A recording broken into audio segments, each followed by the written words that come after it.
Assalamu alaikum. Wa alaikum salam. So being a Muslim, as you can already mention, my main problem is with the Christian doctrine of Godhood of Jesus. So there's a couple of questions that are related.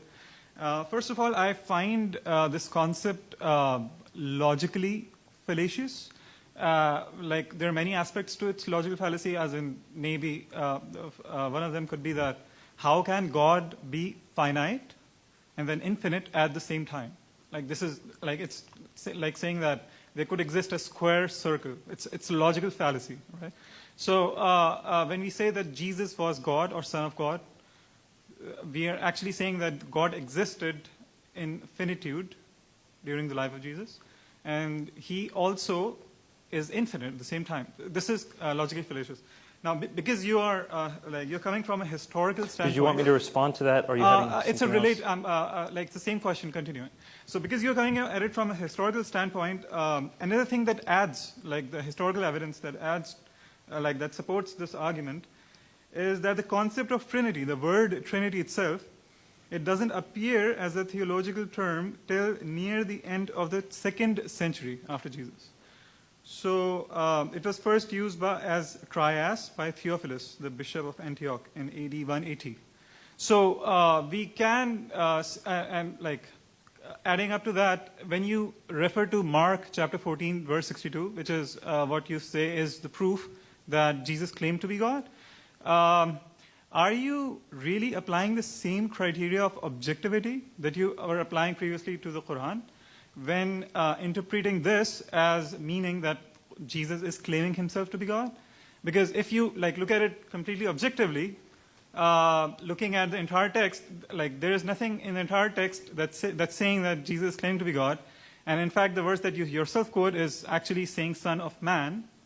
So, I mean, these are great questions. Don't go anywhere. What's your name? Munzir. Munzir, where are you from? I'm from Pakistan. Pakistan. Both khushi hui aapse milke. I had the exact same questions when I was when I practiced Islam. What I want to point out is that first and foremost, what we have to see is what Jesus claimed for himself. Now, the secondary stuff that follows, the theological unfolding or unpacking of what he said, we can spend years and years debating what it means. But what did he say about himself? That's the first thing we want to look at. So, again, that's a historical perspective. Theologians argue all day long, back and forth, back and forth. You know, theologians argue all the time, and I just sit back and watch and smile, because you can't really prove it one way or another.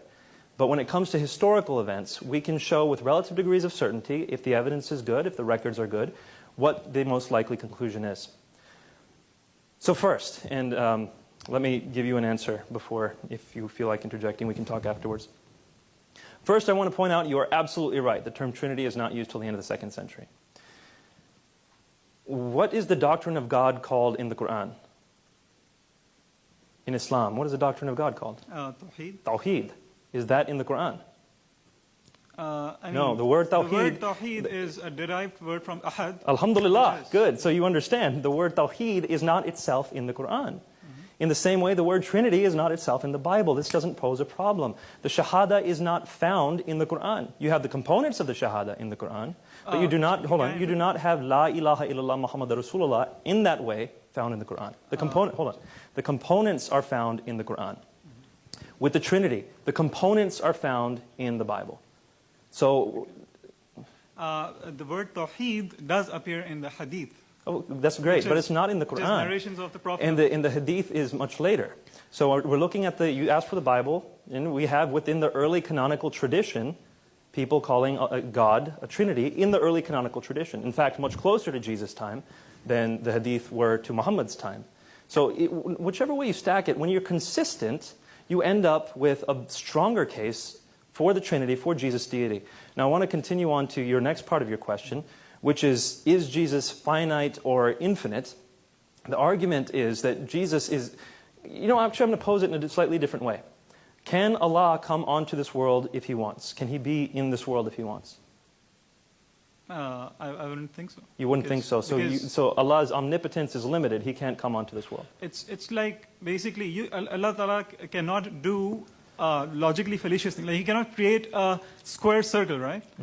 Because that's something logically But fallacious. how do So we there know are that's what certain this things is? that Allah But cannot how do we know that's what this is? Because, for example, in Surah Al-Imran, when Allah is talking to Moses, it says in Surah Al-Imran, I think it's Surah Al-Imran, it might be Surah 18, but double check, that Allah, as He spoke to Moses, Allah was in the bush.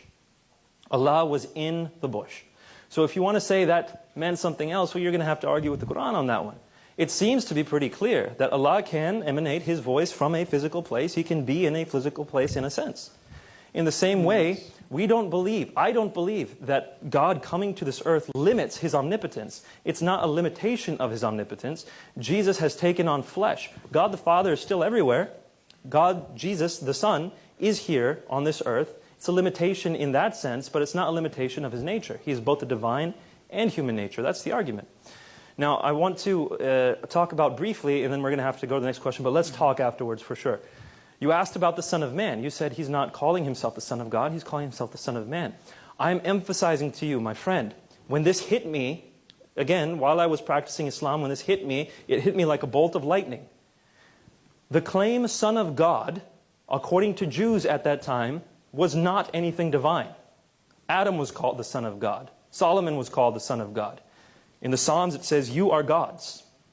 It's not a divine claim to call someone a son of God. But when someone refers to that Son of Man coming on the clouds of heaven, who's going to receive glory, authority, and sovereign power, and people of every nation and language are going to worship Him with the worship due only to God, that Son of Man is more than just a human. He is divine. He's going to be worshipped by all people of all time. So when Jesus calls Himself the Son of Man, it's not the Son of God title. And lots of Christians get this wrong, so I'm not pointing the finger at you. Lots of Christians say, oh, Son of Man means He's human, and Son of God means He's God. No, it's the other way around. In the Jewish context, Son of God was a normal human title. Son of Man, from Daniel 7, that was something divine. Go back and read Daniel chapter 7. See that this man is worshipped by all people from all eternity. This man, or one who looks like a human anyway, is worshipped by all people alongside of God the Father. That's the one Jesus is claiming to be. Definitely understand that point that I'm trying to make. And so when you see that Jesus' claim is found there in Mark 14:62, it's found in all the Gospels, and every time Jesus uses the term Son of Man, He's alluding to that. You cannot extract that from the Gospels. So please put Mark 14:62 next to Daniel chapter 7 and see what Jesus is claiming for Himself. And we'll talk afterwards for the rest.